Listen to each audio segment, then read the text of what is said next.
thousands of people have mysteriously vanished in America's wilderness. Join us as we dive into the deep end of the unexplainable and try to piece together what happened.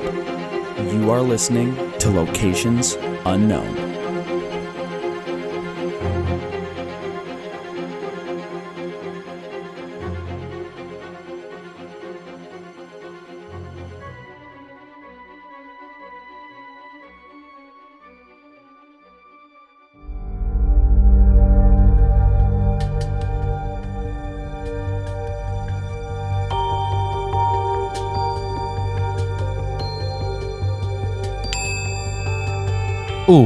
What's up, everybody, and welcome back to another episode of Locations Unknown.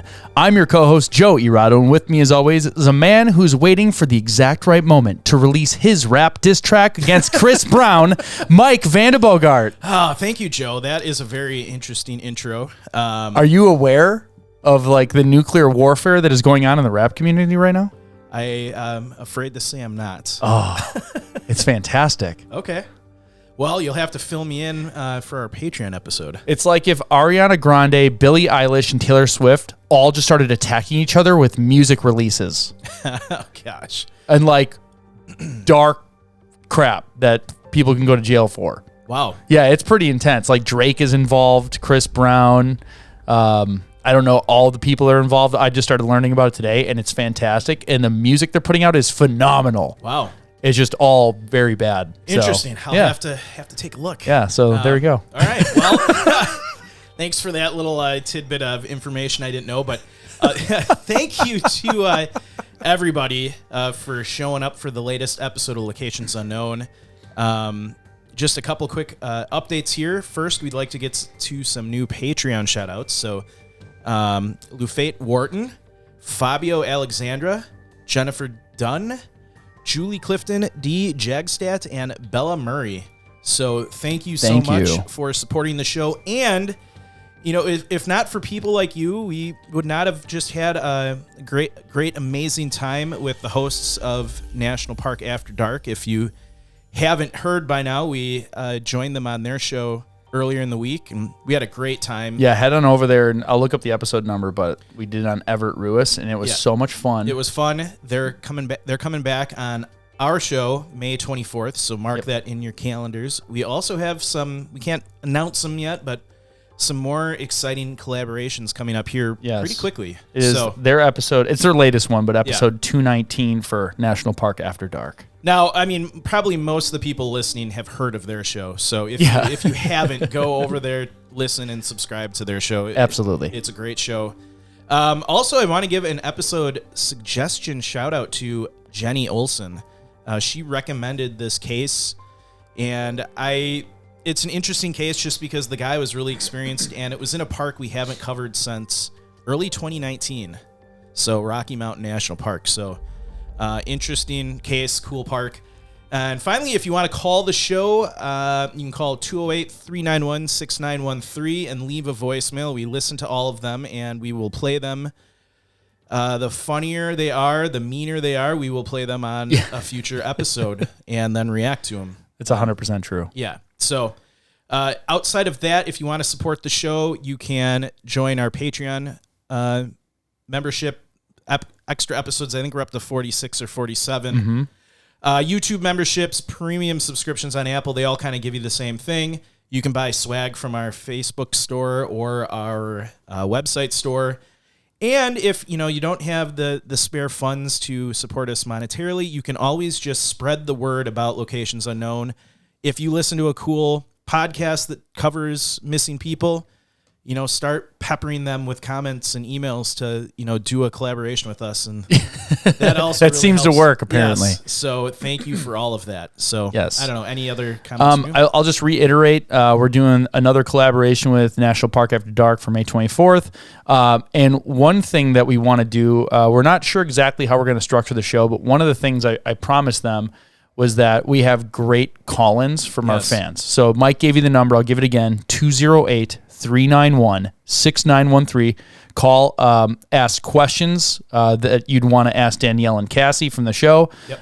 Leave, maybe Montana Mike will call in or North Dakota Ned will call in with a special message for our guests. That'd be pretty fantastic. Yeah, like try to keep it. Yeah, try to because they're gonna be their time is valuable, and try to maybe somewhat keep it related to them or their show. But if you're really funny, like we're gonna these ones we're gonna screen. We're not just gonna play them raw like we normally do. We're gonna screen these ahead of time and pick out some of the best ones for time. So leave your messages if you have good questions or funny comments. That'd be great. And this is a great chance for big fans of their show to kind of ask them questions, because they did mention to us they don't do a lot of like question and answer shows. So this is your shot. Their fans don't know everything there is to know about them. So here's your shot. Absolutely.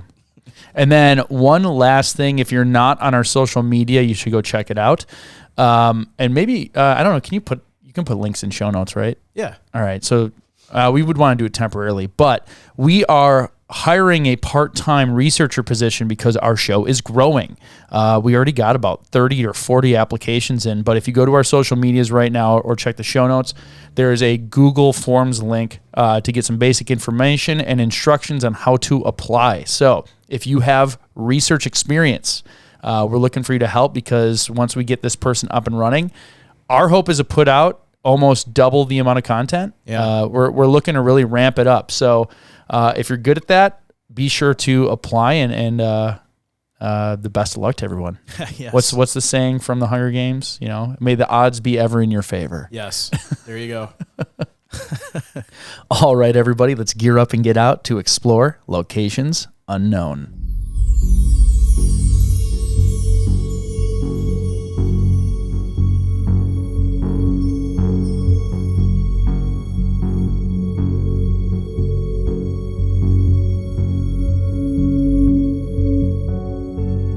Wednesday, September 27th, 2023, an experienced hiker and trail runner is planning a 28-mile route in Rocky Mountain National Park. He sends a text to his family midday, and when he never checked in later, was reported overdue and the search began. Join us this week as we investigate the disappearance of Chad Pallansch.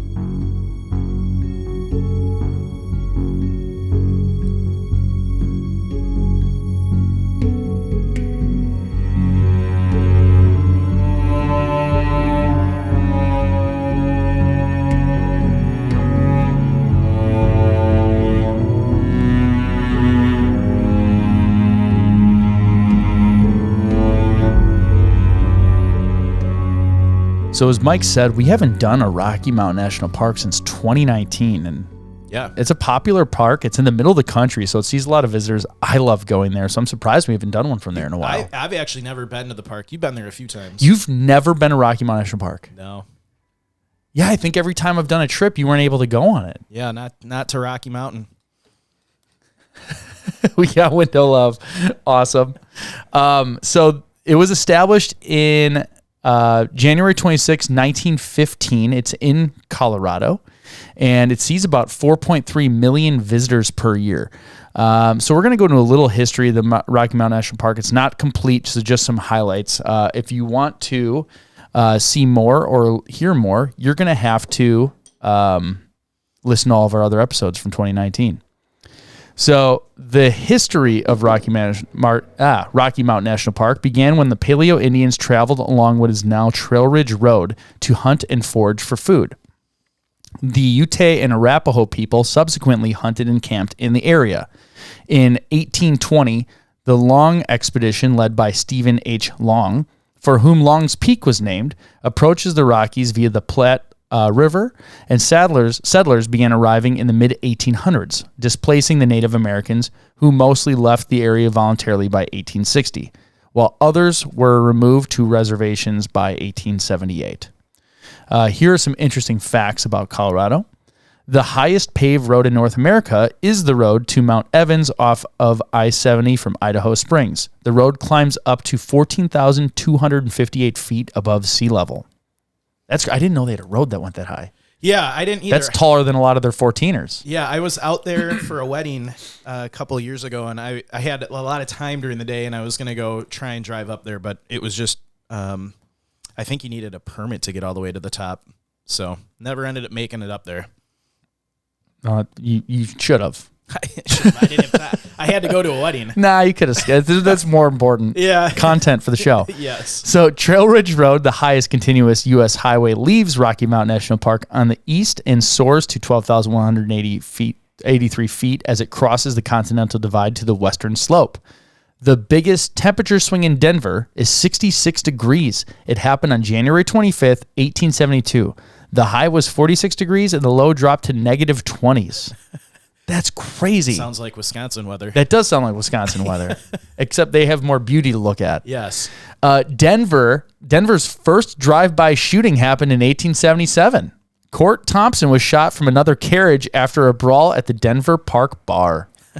The first drive-by shooting was in Horse and Buggy. Yeah. Jeez. I do say, sir, you besmirched my name back there. And then they slowly come up on their horse. The Grand Mesa on the western slope is the world's largest flat-topped mountain. The Grand Mesa is located east of Grand Junction and has an area of about 500 square miles. Stretching for nearly 40 miles, the mesa is home to over 300 lakes. More than a third of Colorado is owned by the federal government. According to the Colorado State Forest Service, nearly 68% of Colorado's forests are in federal ownership. The primary land manager in the U.S., the U.S. Forest Service, with 47% or 11.3 million acres. So that's all BLM land, right? Bureau of Land Management. Yeah, and I mean National Park, and okay, it's a mixture, but yeah, it's a lot of federal government land. All right. Well, in the BLM land, you don't need permits; you can just go camp. Yeah. So, according to our friends over at the Köppen Climate Classification System, Rocky Mountain National Park has a subarctic climate with cool summers and year-long precipitation. The complex interactions of elevations, slope, exposure, and regional scale air masses determine the climate within the park, which is noted for its extreme weather patterns. A collision of air masses from several directions produce some of the key weather events in the region. When cold Arctic air from the north meets warm, moist air from the Gulf of Mexico at the Front Range, intense, very wet snowfalls with total snow depths measure in feet accumulated in the park. Temperatures are often moderate at elevations below 9,400 feet, but at higher points like Bear Lake, Trail Ridge Road, or Longs Peak, it may snow even in July. When were you there? When it snowed? You had that snowstorm. Yeah, that was... Is that like September? No, that was like... no, it was later, I think. Because I've gone in early spring, I've gone in midsummer, I've gone in late summer, I've gone in fall. I love going to Colorado, so I've gone at all different times. A wild variation between day and nighttime temperatures is also typical of mountain weather. Summer days in July and August often reach the 70s or 80s and drop into the 40s at night, all temperatures given in Fahrenheit. Based on 10 years of precipitation data, Estes Park receives approximately 13.1 inches of rain or moisture every year. Grand Lake receives about 19.9, and the precipitation comes in the form of rain or snowfall throughout the year. So winter, which is December to March, lower elevations on the east slope of the Rockies are usually free of deep snow. At higher elevations, Arctic conditions prevail. Sudden blizzards, high winds, and deep snowpack are common. The west side of the park experiences more snow, less wind, and clear, cold days during these months. Most high country overnight trips require gear suitable for negative 35 degrees or below. Skiing and snowshoeing conditions are best in January, February, and March. That's where I got stuck in a blizzard up there. Yeah. It was sunny and warm. Then it was a blizzard for 2 hours. Then it went back to sunny and warm again. It was so wild. That's mountain weather. I know. It was so wild. Yeah. And it was lightning while it was blizzarding. It was intense. We have a fun little game coming up about lightning. We do? Yeah, in here. We'll get to it. Okay. Yeah. I'm excited now. I mean, it's not really a game. It's kind of funny. You always hype things up and then shoot them down right away. That's what I do. You get really nervous that it won't be as much fun. Spring, which is April to May, comes to the mountain area elevations 8,000, 9,000 feet in late April. And although snowfalls are not uncommon at this time of year, unpredictable weather alternates between warm and cold, wet and dry. In June, spring is just reaching the subalpine country, 9,500 feet to 11,500 feet. While summer is on the plains, wildflowers begin blooming at lower elevations in late April and early May. Many trails are still snow-covered in late May. Trail Ridge Road opens for the season then. Summer, which is June to August. On the alpine tundra, which is 11,500 to 13,000 feet, wildflowers start to bloom from late June to early August. If you've ever been in the mountains, like when the wildflowers It's are blooming, beautiful. When we were in Glacier, we were there. Garden wall? Yeah, I mean, that was beautiful. Just seeing like rolling hills like into a valley of just covered in wildflowers. And it's so many. Yeah. Like the vastness of it is just it's cool. Indescribable. Yeah. Pictures do not ever do it justice. Nope. Afternoon thunderstorms and wind are normal patterns. Always be prepared for temperature drops from 10 to 20 degrees Fahrenheit. And then lastly, fall, September to November. September and October are crisp, really clear, crisp air, blue skies, generally dry, and early snowstorms may occur. Aspen leaves start changing colors. In mid-September, elk mating season begins in September and continues through most of October. Trail Ridge Road usually closes for the winter by mid-October. So a little bit about the terrain. If you haven't picked up on it already, it's rocky. Very rocky in Rocky Mountain National Park. It is one of the highest national parks in elevation, with elevations from 7,800 feet to 1,425 feet at the highest point, which is Long's Peak.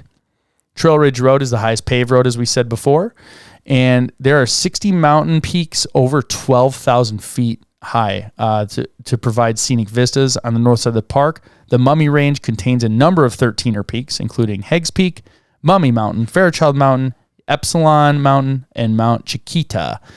Several small glaciers and permanent snowfields are found in the high mountain. I don't know how to say that word. What is that? Just in the high mountain areas. In the high mountains. All right. Some of the animals you'd expect in the park: elk, bighorn sheep, coyote, mountain lion, moose, bobcats, gray fox, and black bears.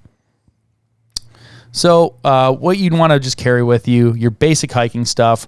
Always have winter gear and rain gear. Yep. That's the one thing I've learned the hard way is even in summer, you're going to want to be prepared for snow if you're spending multiple days in the mountains. Would recommend, this helped me in Mount Rainier when we hit like a sideways rainstorm, is get a couple dry sacks and keep a couple pairs of, dry clothes in there, because we had rain gear and still got completely soaked.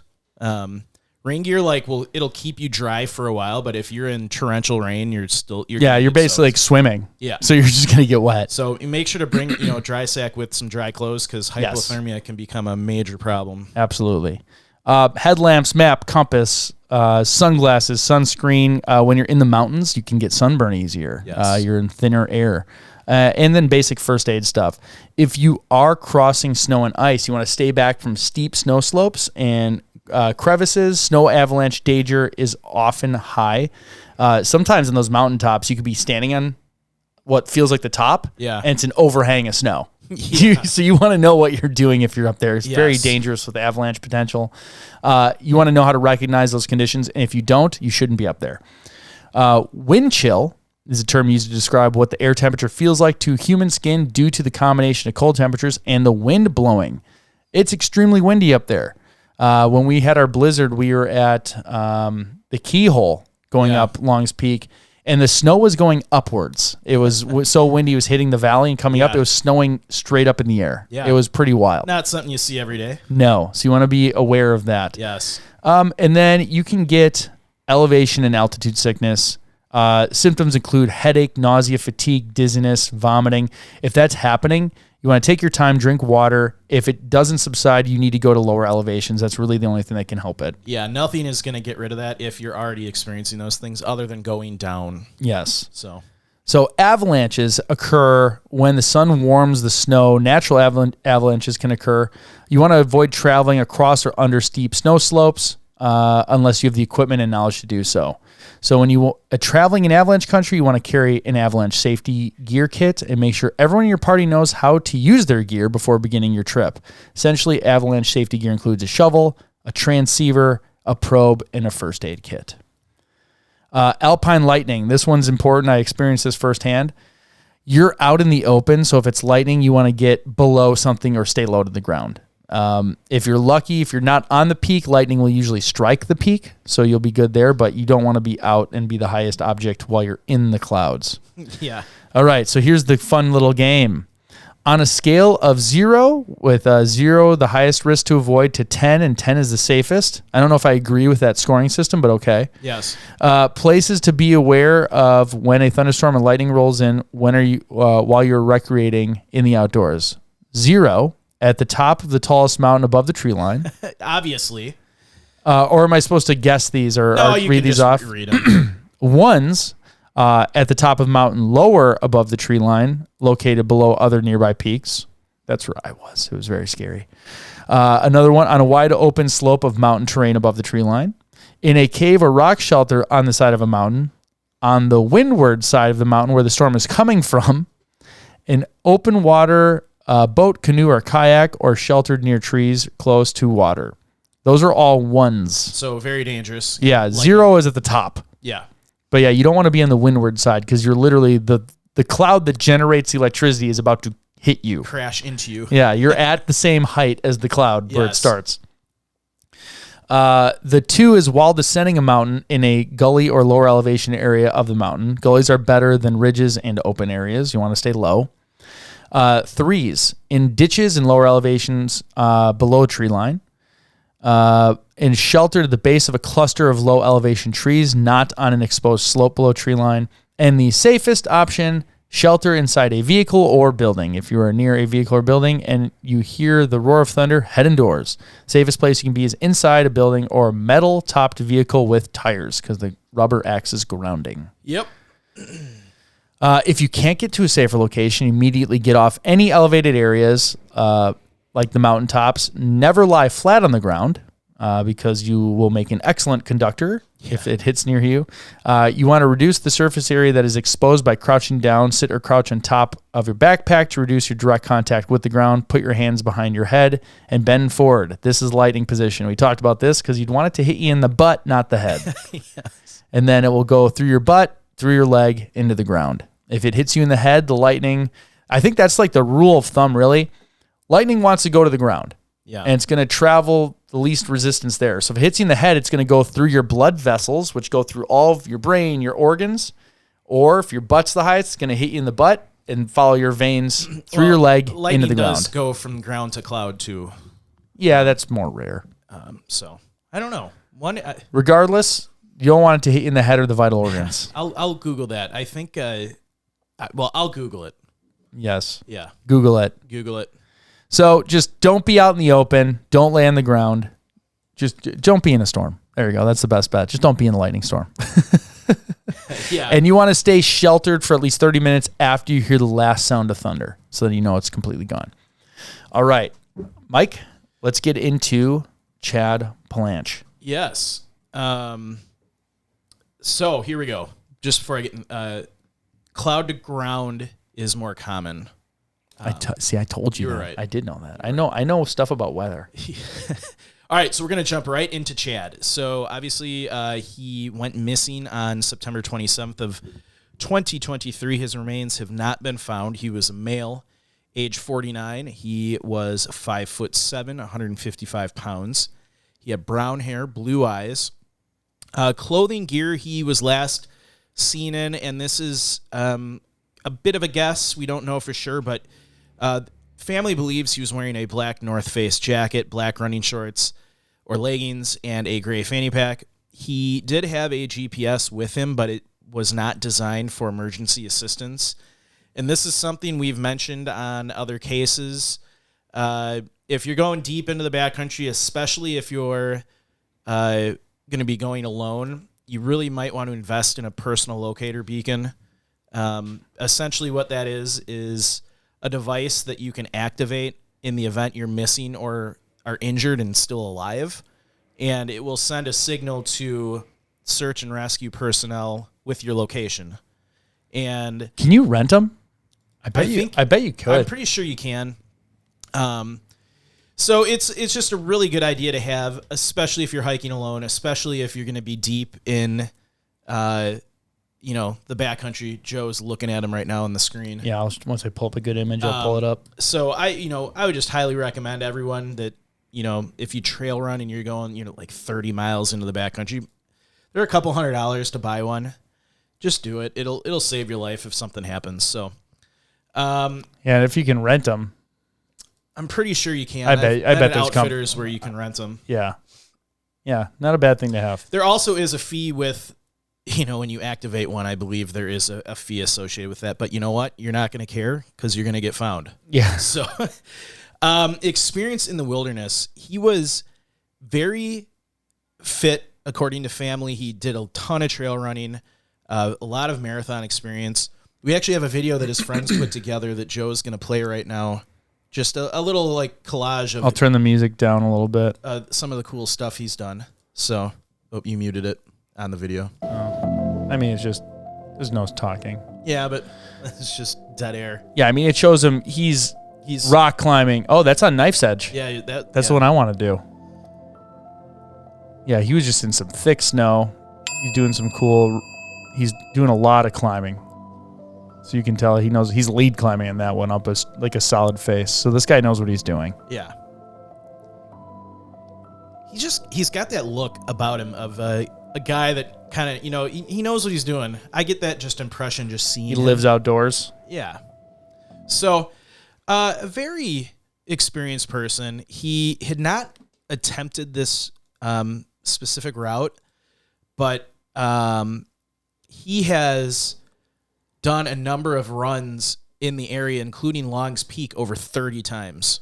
So, very experienced. I would say he knows what he's doing. Now, I still, even if you're trail running, you don't have... I always, if I'm going, 30 miles out into Rocky Mountain National Park, I'm going to want a backpack with stuff that can, so I can, stay the night if I have to. Yeah. Against my will, so to say. So that is kind of the profile of Chad. We'll jump right into the timeline. So the timeline of events leading up to his disappearance, very thin. We've got a lot of information on the actual search, which is pretty cool. We don't always have that. But so it starts on Wednesday, September 27th of 2023. This was when Chad was last heard from. He sent a text to his wife indicating he was almost to the summit of Mount Alice, which is about 13,135 feet. And this would have been just about 7 miles in a straight line east of where he had started his run. So, he's about a fourth of the way done with his run already at this point. He had planned a 28-mile route that included crossing the Continental Divide and some off-trail travel through steep talus slopes. Potential travel areas also included Lake Verna, Mount Alice, Chief's Head Peak, Black Lake, Mills Lake, and Flat Top Mountain, according to NPS officials. It was also believed that he started his run from the East Inlet Trailhead near Grand Lake. That's what I have pulled up right here. Joe's got all this pulled up. So the East Inlet Trail, there's Mount Alice. That's towards the end of the trail. So he was already kind of going off trail there. Yeah. I mean, he'd have to go off trail to do that because this trail is just an out and back. Yeah. I don't know if it has these lake names. These are kind of small lakes. Yeah. So that was his planned trail run. And like we said, he's done this on Long's Peak, over 30 times. So this is just going to be another trail run. It's now Thursday, September 28th of 2023, and he was reported overdue at this time when he did not check in with family. And almost immediately, park rangers kicked off a search, and not much longer after the search kicked off, they actually found his vehicle located at the North Inlet Trailhead on the west side of the park. So he either parked his car at the North Inlet Trailhead and ran back to the East Inlet, or he parked his car and then had someone drop him off. But either way, he was starting at the East Inlet, and he was going to end at the North Inlet Trailhead. So we're getting into the search now, which was an extensive search done by a lot of law enforcement out there. So it's September 29th, 2023. And a lot of these are direct statements from the National Park Service. So search efforts on this day included air reconnaissance as well as ground crews on the North Inlet and East Inlet trails and east of the divide near Mount Alice. search efforts included air recon and ground teams searching the Black Lake and Upper Glacier Gorge area, Thunder Lake, as well as North Inlet Trail to Solitude Lake. And obviously they had no luck in finding him on the 29th. It is now October 1st of 2023. MPS had said there were over 55 individuals now involved in the search, including 38 search team members in the field. Efforts that day were focused on the Boulder Grand Pass, Mount Alice, McHenry's Peak, Arrowhead, Stoneman Pass, Chief's Head Peak, Thatch Top, Powell Peak, and Andrews Glacier areas. Teams were also searching trail sections on the west side of the park that were potentially on his route. However, weather, this happens a lot of times in our searches, weather hampers the ability for the crews to get out there, and they were experiencing some really high winds at upper elevations, which hampered getting helicopters in the air. So here's real quick for those who are watching the video. This was the east. This is the north. So this is the distance between the two trailheads. Okay. Yeah, So- it's just a big loop that he did, and that's why he had to go off trail, because there isn't an actual loop trail that goes between those two, I don't think.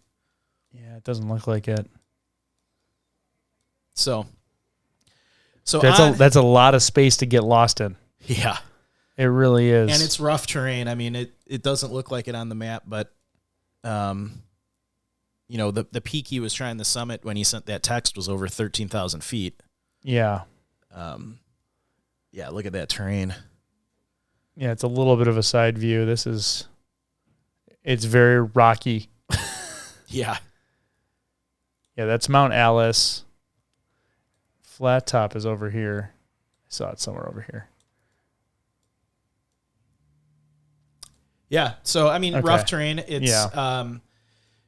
during this day, they did get some air reconnaissance in the air, which had they had heat sensing fixed wing aircraft, as well as ground crews on the North Inlet, again, East Inlet Trails, Black Lake, Upper Glacier Gorge area, Thunder Lake, Lake Powell. So now we have a list of all the different teams in the area. So we had Laramie County Search and Rescue, Grand County Search and Rescue, Rocky Mountain Rescue Group, Colorado Search and Rescue Association, the State of Colorado Department of Fire Prevention and Control, Multi-Mission Aircraft, Northern Colorado Interagency Helitac, which is a U.S. Forest Service group, and a contracted helicopter with Trans-Aero. So really, I mean, this is a pretty massive search. A lot of different teams in the area. So it's now October 2nd, still no sign of Chad. There, according to the MPS, there were 51 individuals out in the field this day. 2 dog teams also assisted with the search efforts. Efforts today and this day focused on areas around Black Lake, Stoneman Pass, Chief's Head Peak, west ridge of Pagoda, Andrews Glacier, Upper Chaos Canyon, and Tyndall Glacier. A lot of cool names. The morning during this search, team members were able to run aerial reconnaissance with a helicopter while weather was favorable, and they focused on Mount Alice, Chief's Head Peak, and the surrounding ridgeline areas.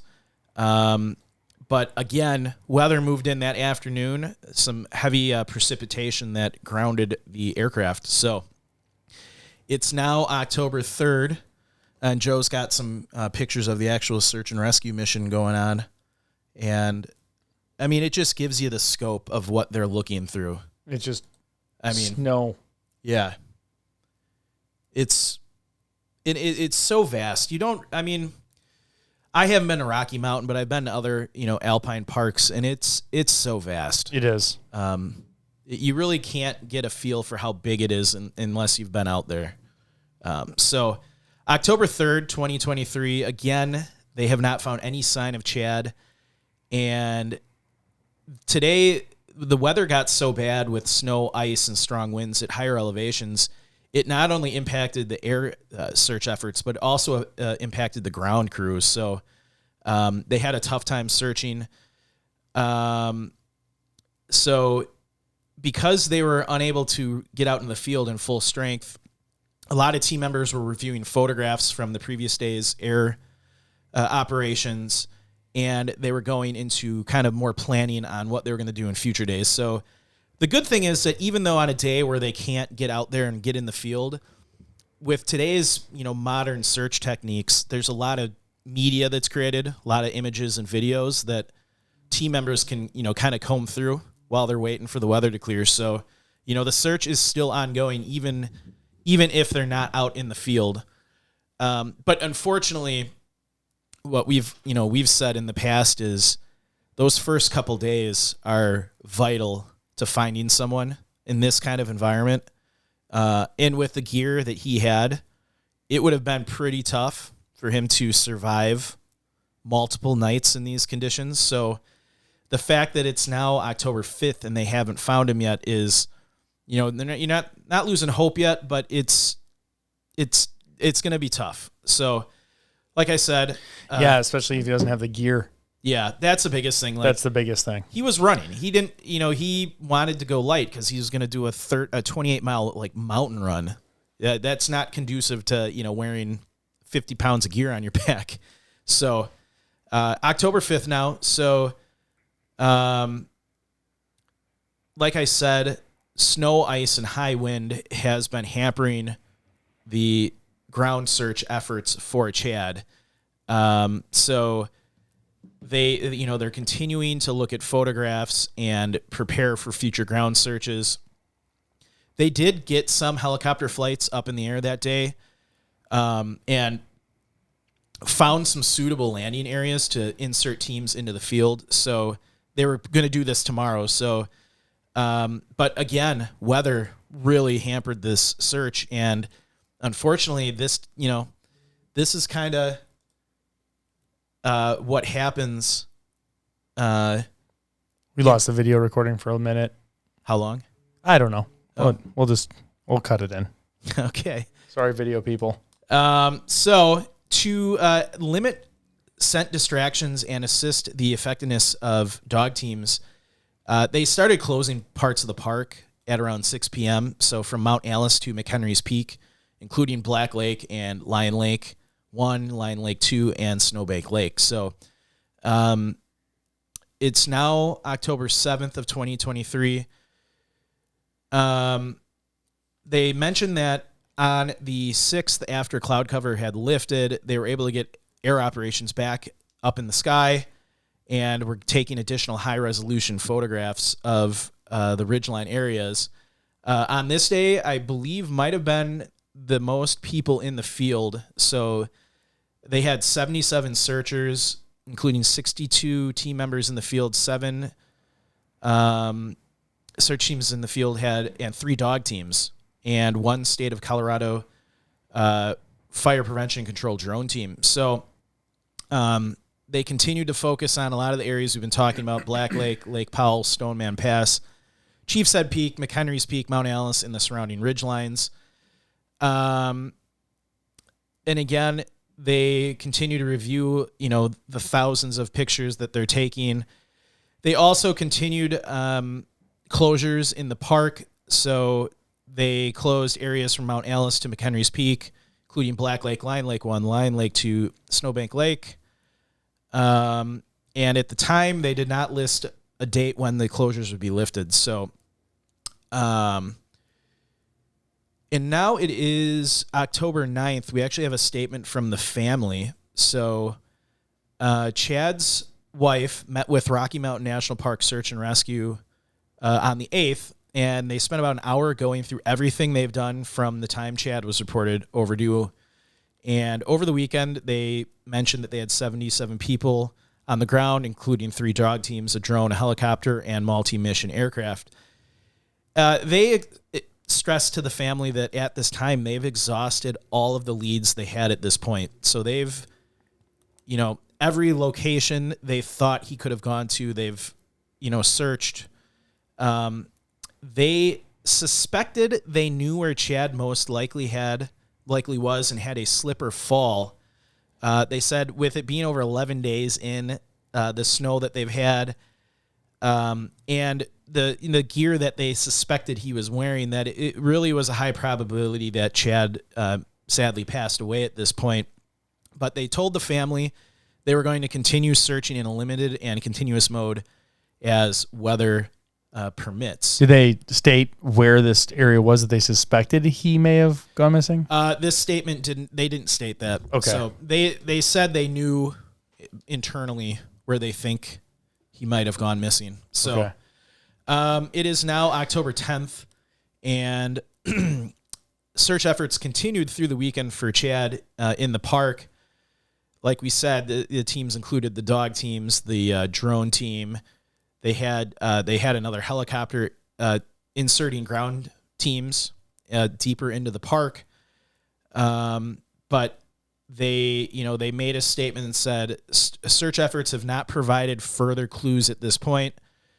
And basically broad scale search efforts are being suspended, but they do this in a lot of cases. They will continue to send patrols into the area, because they constantly are training, to do search and rescue missions. So a lot of times they'll train in areas where people have gone missing in the past. So it's a two birds with one stone kind of thing. They're getting, valuable training, and they could potentially locate someone's missing remains. So, they obviously never found Chad. They didn't find anything related to Chad.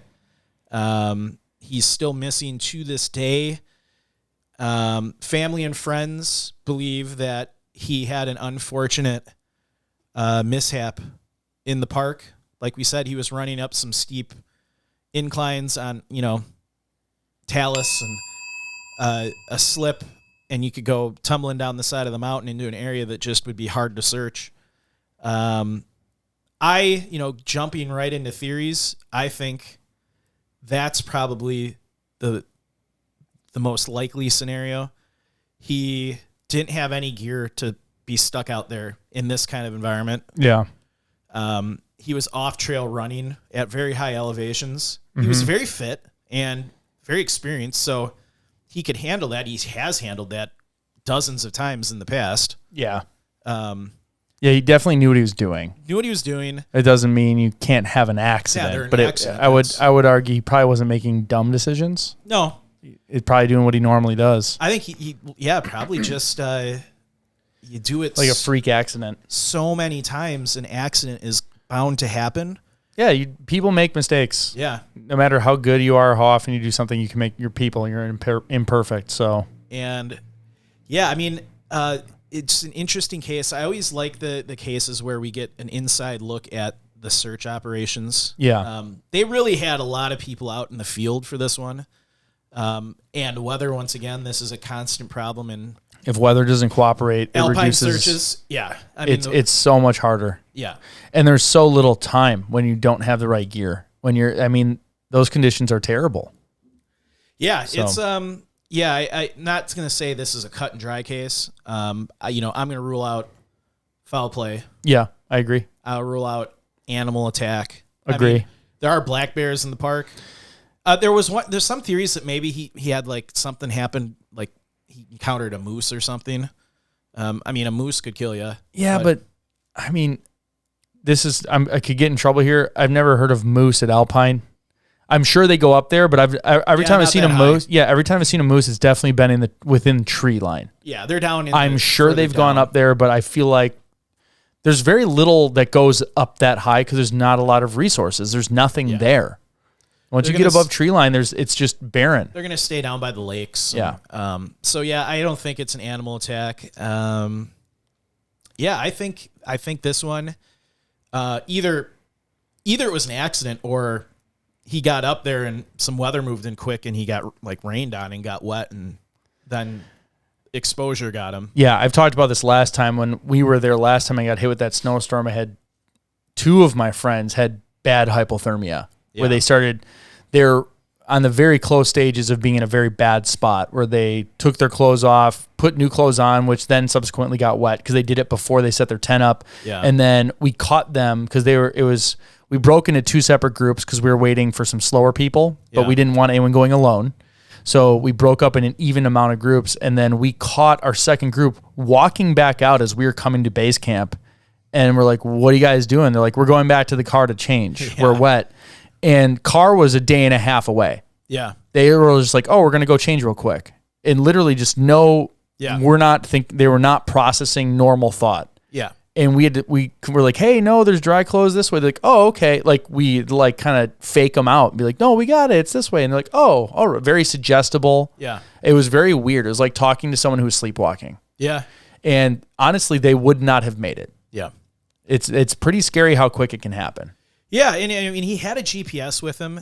We don't know, like a GPS is great in the sense that you can mark waypoints. So like you could mark Well, and you can see where you came from. Yeah. So you can go back. If it's, in that mode, I have a GPS where you need to turn that on. Oh, to do your trail? Yeah. It's not just going to on its own. Yeah. And I'll be perfectly honest. I've done hikes and I'll have my GPS in my pack and it's off. Yeah. Because you get kind of complacent. Yeah. And you do it enough and you're like, I'll have it with At least me. the ones I've used to have burned through battery pretty quick. Yeah, mine burned through battery. And like, so he had a GPS with him, but he's running off trail. Yeah. Maybe he just got lost. And it's not like when you had that map up, it's not like it's not like some parks where like if you get up at elevation, it's like, all right, just go down and you'll get out to like civilization or road. Yeah. Depending on where he was, if he was at one of these peaks and he goes down, he's just going to be in a valley surrounded by more mountains. Yeah. Um, And it's always hard to get an idea of how vast and large these spaces are. yeah. It's significant. And he's a trail runner, so he's doing way faster times than we ever covering a do. lot of ground. But he's covering a lot of the ground, but still, this is a really far distance. You know, when you have a pack and you're doing 28 miles, that's like, if you're really good, I'm sure someone can do it in a day, but you're not coming back out that same day. Yeah. Or maybe they can. I'm unaware of it. It's not fun to do it that way. Yeah. You know, that's at least a 2-dayer if you want to not be just miserable. Yeah. Yeah, I mean, I think, either an accident where he actually fell, or I'm thinking maybe he had his GPS, but he didn't have it on because, he's done this so many times that, like I said, I've gotten complacent and had mine off while hiking.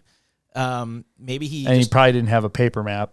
Maybe or the not. waterproof maps. We don't know, but yeah, and he just got lost. And I mean, this is some, crazy terrain, and it's not as simple as just go down and you'll find a road in civilization.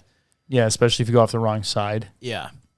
So, yeah, I think the two biggest possibilities, maybe three is he, I think slip and fall is a big possibility, and he's in an area that just no one really goes to. Yeah. Second possibility. If he's off trail, 100%. Yeah. Second possibility is he went off trail and got lost, didn't get injured, but just succumbed to the elements because he didn't have any gear with him to stay overnight. Yeah, you have a limited amount of time, and it's very easy to get lost off trail. Yeah, and third, maybe some weather blew in real quick, and he got wet, and then hypothermia set in. And again, that would be almost like scenario 2. You get lost and succumb to the elements. My guess is he went off trail and got lost. Yeah. I think that I think that's the most plausible. Someone who's experienced, because it's very dangerous to go off trail. And it looked kind of snowy. Yeah. You lose the trail when it's not covered.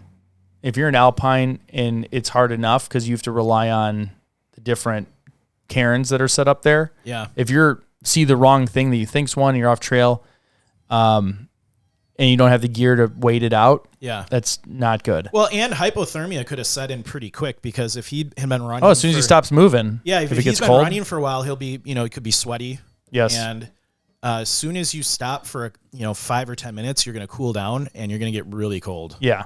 And I'm with you on that one. That's kind of, I think, off trail. Just because of his experience, it had to have been either a freak accident. Yeah. To which, if he's on trail, I feel like they would have found him. And I think the areas that were like the most so his planned route that I can't hear it. The planned route that he was on, I think they kind of knew where the dangerous spots were. Mm-hmm.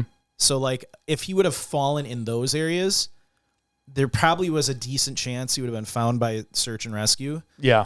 But because this is so vast, and if he got lost and went off trail, and I think if you add in the fact that he is a trail runner, and this, we've talked about how this happens with people when you get lost, your first instinct is, oh, I know how to get back to the trail. Yeah. And you end up going in the wrong direction and getting even more lost.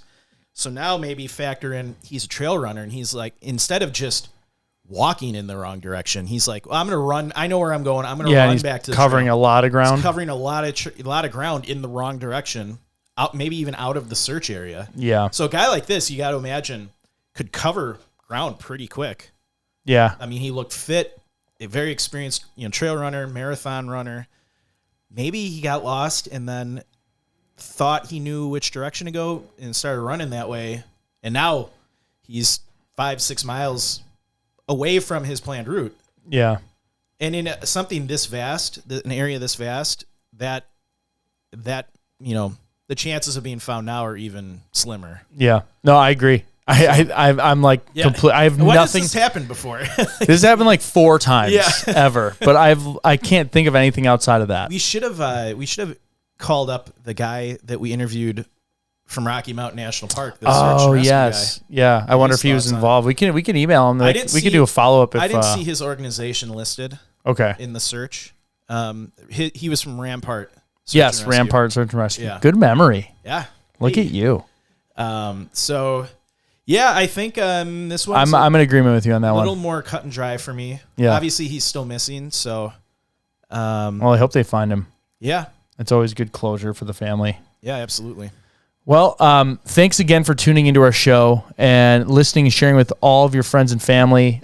Be sure to go on our socials and tell us what you think. You could call in and give us your theories. We definitely like hearing, because we've had a couple times where people come up with a theory that we didn't think of, and it really, it's nice to hear. We love interacting with you guys, so definitely make sure you do that. As Mike said early in the episode, if you want to support us monetarily outside of telling everybody to subscribe and listen to our show, visit our Facebook store or our website. You can get some cool swag. Subscribe to Patreon, YouTube, Apple, and Patreon links up with Spotify, correct? Yes. Okay, so you can sign up for those to get access to additional shows and content that you won't get on the free site. And there's a lot of fun stuff there. When it works. Yeah, and video when it works. If you stuck with us, we apologize. I don't know how much time we missed. It might be like the middle of the show. So we'll just have the beginning and the end. I don't know why it keeps doing that. That's really obnoxious. And lastly, when enjoying the beauty of nature, whether backpacking, camping, or simply taking a walk, always remember to leave no trace. Thanks, and we will see you all next time.